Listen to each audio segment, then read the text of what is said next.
Me recargué cómodamente en el respaldo de la silla forrada de piel. Una de las sillas de esa sala de juntas que no solo es lujosa, sino cómoda y profesional. Sentí que me inundaba ese olor característico en esta. Un olor similar al que se respira dentro de un auto nuevo. Todas las paredes de esa sala estaban forradas de madera y la pantalla en la que se estaba proyectando la presentación parecía que fue parte esencial del diseño que un artista hizo de esa sala. Puse atención a la presentación y por supuesto a escuchar a ese hombre trajeado que estaba dándonos su punto de vista. El hombre que lo acompañaba estaba vestido de forma similar, sentado en la sala, contemplando la presentación. Me imaginé que estaba ahí de apoyo, para recalcar un punto o simplemente para hacerle compañía al expositor. El presentador volteó a vernos y dijo: «Vemos un escenario muy positivo para nuestro país. Tenemos al mando a un verdadero líder. Es la oportunidad que hemos estado esperando de que un verdadero ganador pueda cambiar todo lo que está torcido en este país. Alguien que ponga orden, alguien que sepa negociar y ganar a lo grande. Y ese alguien ya fue escogido por la mayoría de los americanos en este 2024. Donald Trump». Los aplausos en esa sala de juntas fueron estremecedores para las palabras del consultor. Verdaderamente todos creían en esas palabras como una verdad absoluta. Yo estaba sentada en la silla de piel, portando un traje sastre verde, el cual digamos que es lo más fino que hay en mi closet.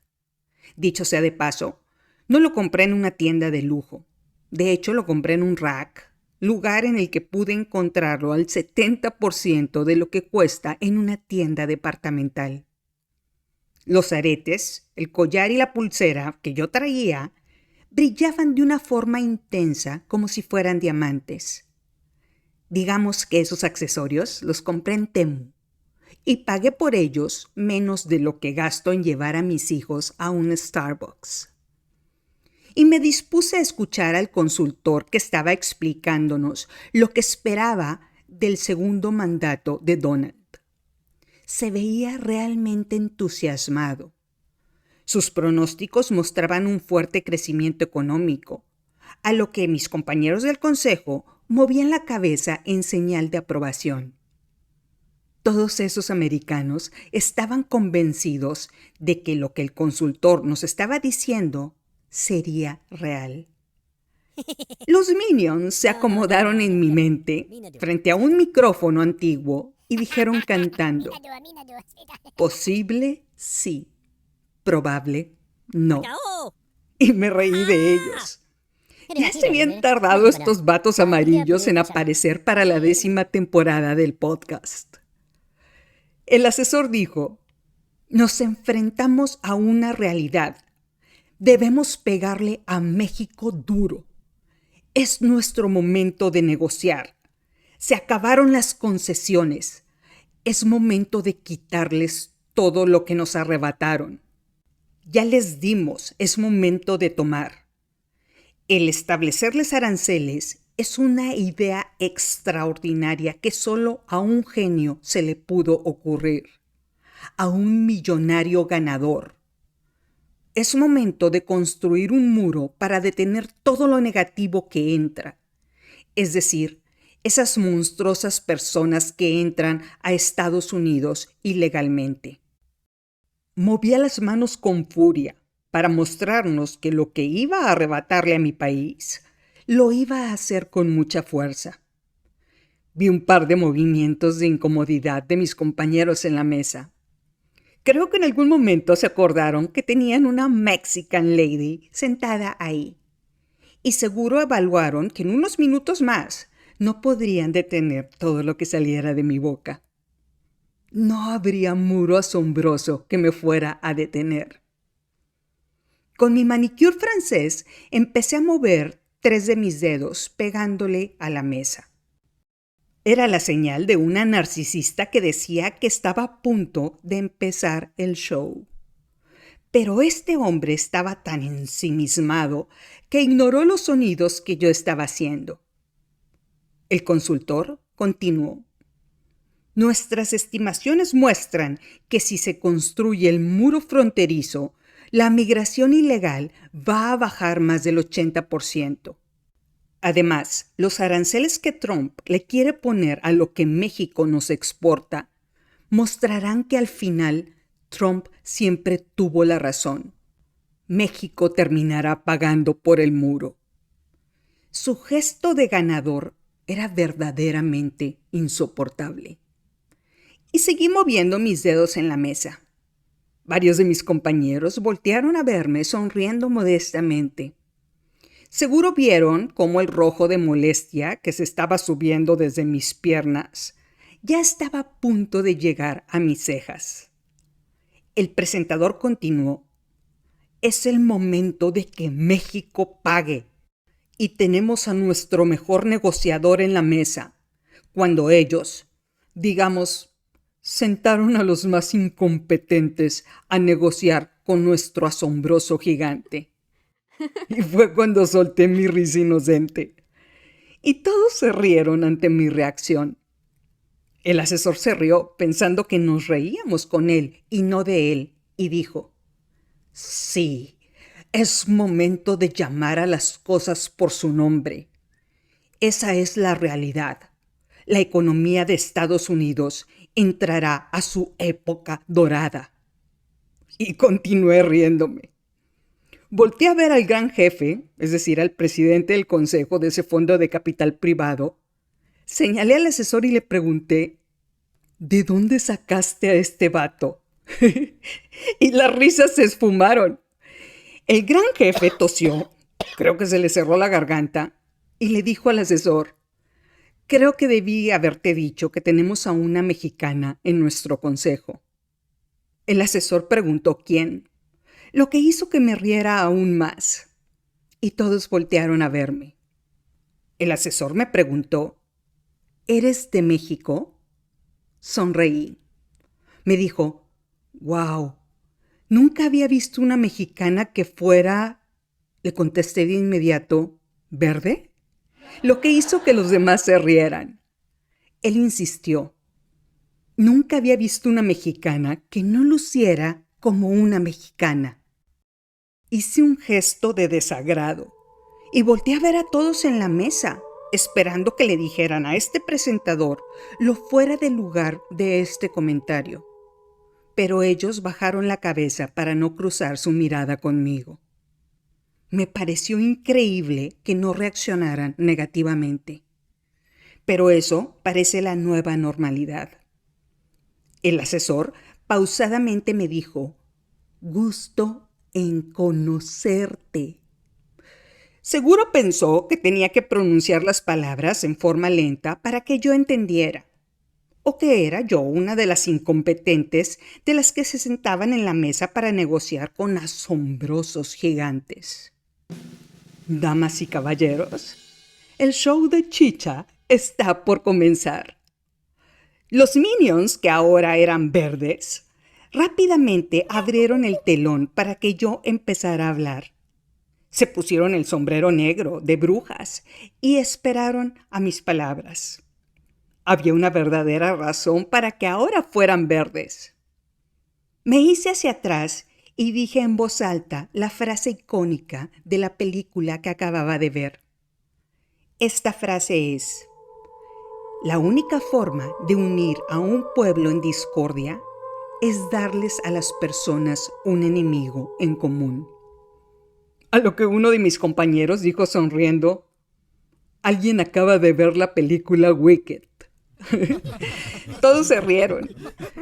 Me puse de pie y le respondí, sí, de hecho la acabo de ver con mis hijos.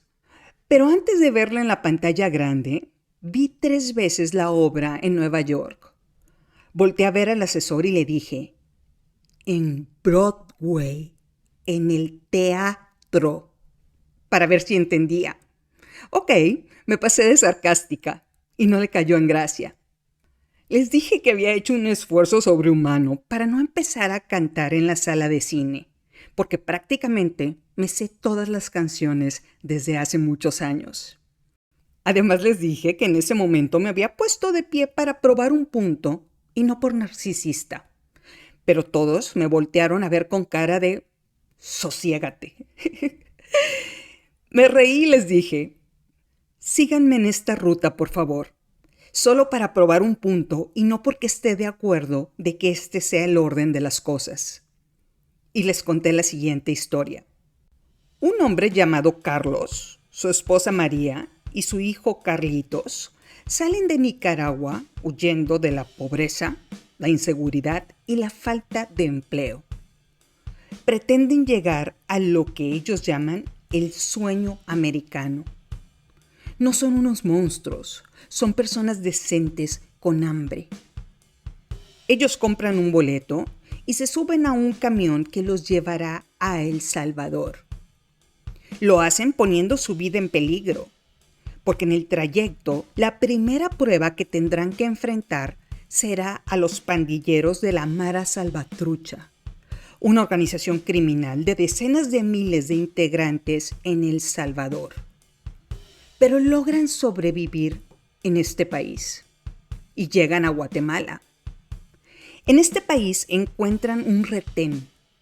Unos señores armados los bajan del camión y Carlos tiene que negociar con ellos, los cuales le piden dinero para dejarlos ir. Y después de estar prácticamente secuestrados por 2 semanas por estos hombres armados, Carlos, María y Carlitos logran llegar a la frontera sur de México. Ahí llega la parte difícil, porque se tienen que enfrentar a los cárteles mexicanos, los cuales, siento dolor decir, parecen ser el crimen más organizado que existe en el mundo. Carlos decide pagarles a estos caballeros armados mexicanos para que los lleven a la frontera con Estados Unidos. Y se queda prácticamente sin dinero que había ahorrado por años. Después de unos días, los transportan de una forma inhumana a la frontera en Texas. Carlos, María y Carlitos perdieron 5 kilos de peso porque estos hombres armados no les dieron de comer. Pero han sobrevivido a lo que ningún ser humano debería enfrentar. Di un paso más. Puse mis manos hacia enfrente de forma dramática y les dije, y están ahí, a un paso de tocar el sueño americano. Volteé a ver a mis compañeros y les pregunté, ¿creen que después de todo lo que pasó a esta familia, se van a detener y van a decir, ¡oh no! ¡Una malla de alambre nos detiene! ¡O este bloque de ladrillos! El asombroso muro nos da mucho miedo. Regresemos mejor por donde venimos para enfrentar a la pesadilla a la que sobrevivimos estas semanas, pero ahora sin dinero que nos salve. Enfrentaremos todo lo que se ponga en nuestro camino, menos este asombroso muro. Me reí en alto y el silencio se apoderó de la sala. Le dije al asesor, no estoy a favor de la migración ilegal en ningún país. Solo relato lo que algunos llaman el recorrido al sueño americano.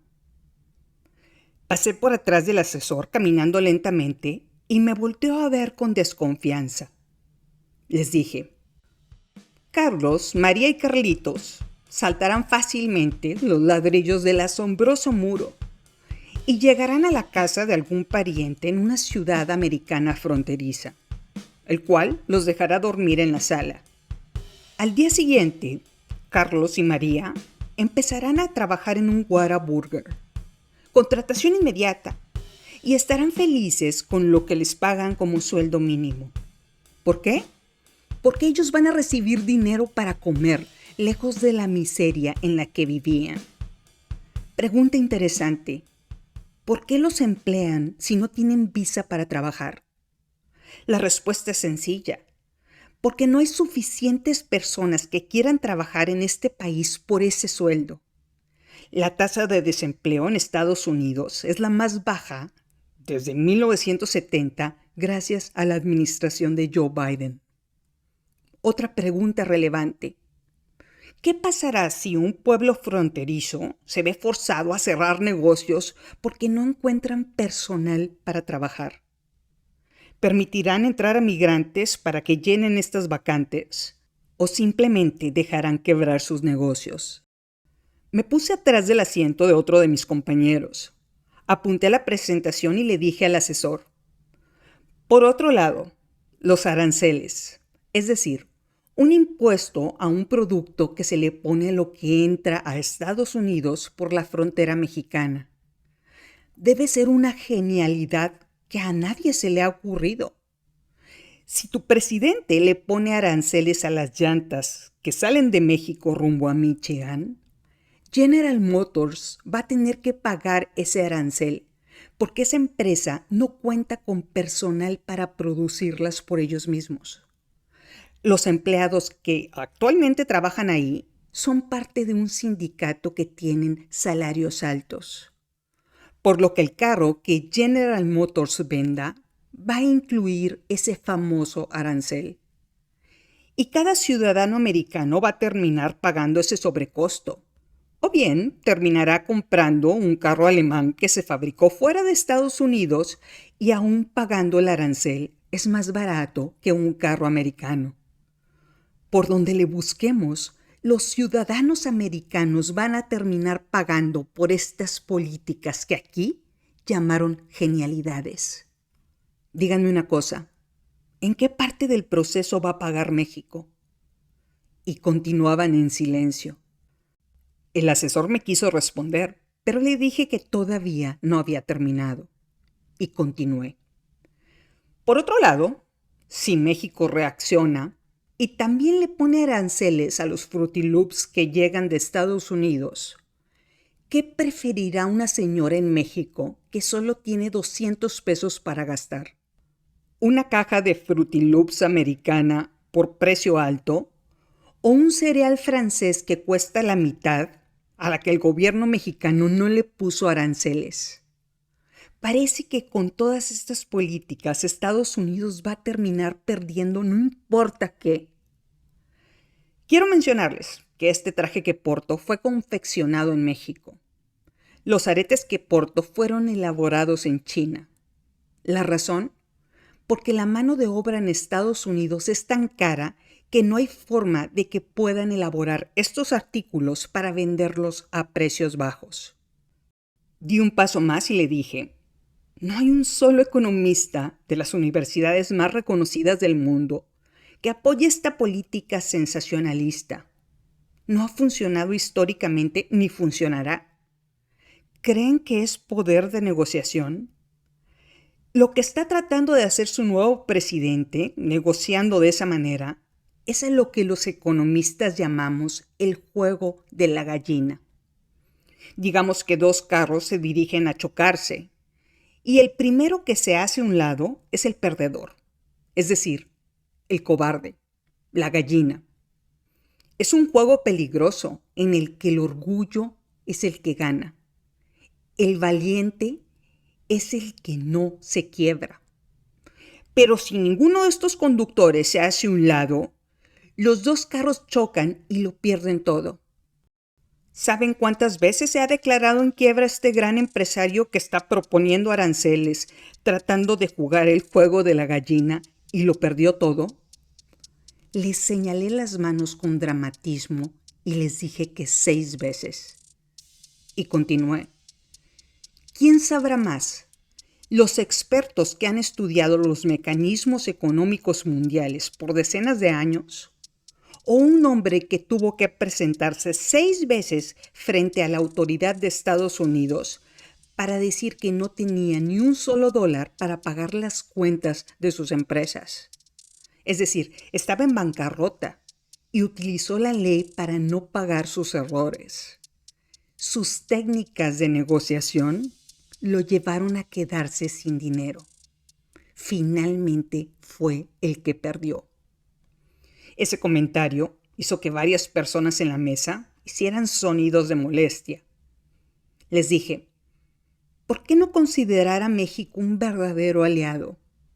¿Por qué no considerar a Sudamérica un aliado e invertir en esos países para que crezcan a niveles asombrosos, al punto que su población tenga oportunidades de empleo y no tengan que cruzar la frontera de Estados Unidos para buscar el sueño americano? Seguro que a algún verdadero genio se le habrá ocurrido esta solución. Pero los verdaderos genios se enfrentan a un problema. Esa verdad absoluta no gana votos. Nadie ha logrado convencer a los votantes que fortalecer a los socios podría acabar con la migración ilegal. Ellos quieren soluciones mágicas, un muro asombroso, una negociación de un ganador. Unirse todos para quemar la imagen de un enemigo común y decir, ellos son los malvados. Los minions en mi mente se quedaron pensando por qué todos querían quemar una piñata con forma de México. Le pregunté al asesor, ¿cuál es tu especialidad? Me respondió molesto, analista de información con maestría en administración de Stanford. Me señalé y le dije que yo era una sencilla economista, también con una maestría en administración. Le pregunté, ¿alguno de tus maestros de economía apoya estas políticas absurdas? Me respondió molesto, muchos de ellos. Le sonreí y le dije desinteresada, es una lástima que ninguno de ellos esté aquí sentado para refutar tus palabras. Me reí, me dirigí a mi asiento y les dije, cuando salí del cine, después de ver la película Wicked, les pregunté a mis hijos si les quedaba claro quiénes eran las buenas y las malas de la historia. Me respondieron que Glinda, la mujer vestida de rosa, era la buena, y que no entendían por qué, pero la verde era la mala. Me senté en mi lugar y le dije al asesor, señalándolo con una sonrisa, espero que si mis hijos llegan a ser graduados de Stanford, les enseñen a razonar para darse cuenta que el grandioso mago de Oz no es más que un fraude ocultándose en unas cortinas de un palacio, rodeado de tontos adoradores, los cuales deciden creer que es un mago asombroso, cuando realmente es un hombre sin poder que decide desviar la atención y darles a todos sus habitantes un enemigo común, la bruja verde. Y señalé mi traje sastre en referencia a mi país. Y los sonidos de molestia llegaron a un nivel que era imposible ignorarlos. El gran jefe dijo, suficiente. Se puso de pie de inmediato y dijo que tomaríamos un receso. El asesor y su acompañante, con un gesto de enfurecidos, dijeron que querían refutar lo que yo había dicho, pero les respondieron que tendrían su oportunidad después del descanso. Les sonreí, pero se me quedaron viendo con cara de que me odiaban con odio jarocho, y les salía humo por la nariz que me hizo darme cuenta que realmente los hice enojar con mis palabras. Una vez que todos salieron de la mesa, uno de mis compañeros desalmados, el cual se llama Robert, se sentó rápidamente a mi lado y me preguntó, ¿por qué tuviste que humillar a nuestros invitados con tus palabras? Le sonreí, me acerqué a él y le pregunté si le habían pagado a estas personas para darnos esa presentación, a lo que reaccionó realmente enojado.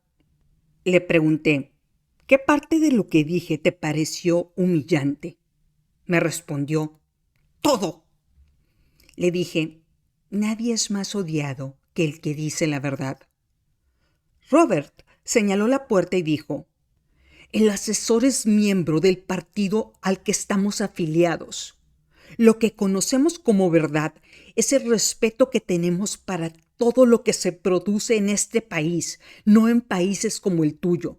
Así que cuida tus palabras. Los minions se rieron. Saltaron emocionados para que le respondiera. Yo respiré profundamente y le respondí subiendo la ceja. El traje que portas, Robert, fue fabricado en Monterrey, México. También la camisa en la que te bordaron tus iniciales. Lo sé porque te llevé personalmente con el sastre mexicano que te lo confeccionó.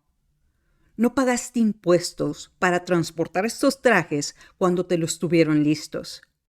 De hecho, los metiste a 3 enormes maletas cuando regresaste a Houston y no los declaraste en la aduana. Las mancuernillas azules italianas que estás usando fue un regalo de todos nosotros por tu cumpleaños, las cuales te las compraron en un viaje a Europa en un aeropuerto internacional para ahorrarnos los impuestos. El reloj suizo que traes lo compraste en Hong Kong para tampoco pagar impuestos. Así que, por favor, no me vengas con el cuento de que defiendes el comercio americano sobre los demás países, porque todo lo que portas el día de hoy muestra otra cosa. Se puso de pie enfurecido, se dio la vuelta y dijo entre dientes: «Inconcebible». Le grité: «No te sientas mal. Por el que votaste, manda fabricar sus cachuchas rojas en China, por lo que el lema Estados Unidos primero tampoco coincide con lo que vende». Azotó la puerta cuando salió, y ahí me quedé sentada sola, pensando en las caras que iba a enfrentar cuando el receso terminara. El problema es que hay decenas de maravillosos magos de Oz en el mundo vendiendo realidades alternas y señalando a brujas malvadas verdes como el enemigo a vencer, prometiendo soluciones sencillas. Esas soluciones se las gritan a las masas y las masas responden alabándolos, porque esas soluciones las consideran obvias, mas no son correctas. Mis hijos no entendieron por qué la verde no era en realidad la bruja malvada de la película. Vivimos en un mundo de tonalidades con información falsa y sensacionalista, que en definitiva pinta un mundo de buenos y malos, asombrosos e incompetentes, patriotas y traidores.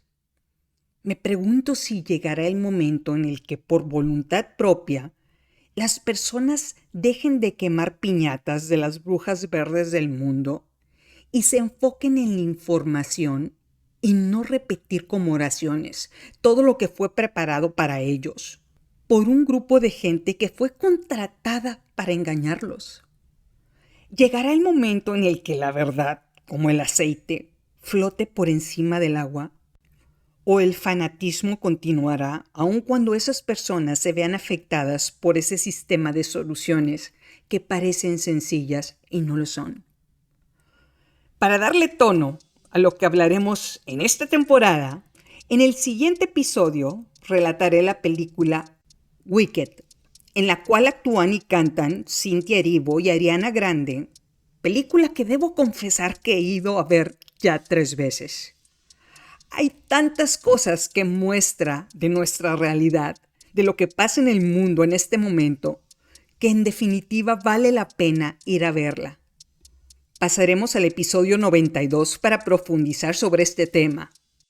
Pero antes de concluir este episodio, quiero decirles que cuando el asesor, su acompañante y mis compañeros regresaron a la sala, los presentadores dijeron que no contestarían a la agresión con agresividad, especialmente cuando no había fundamento económico en mis aseveraciones.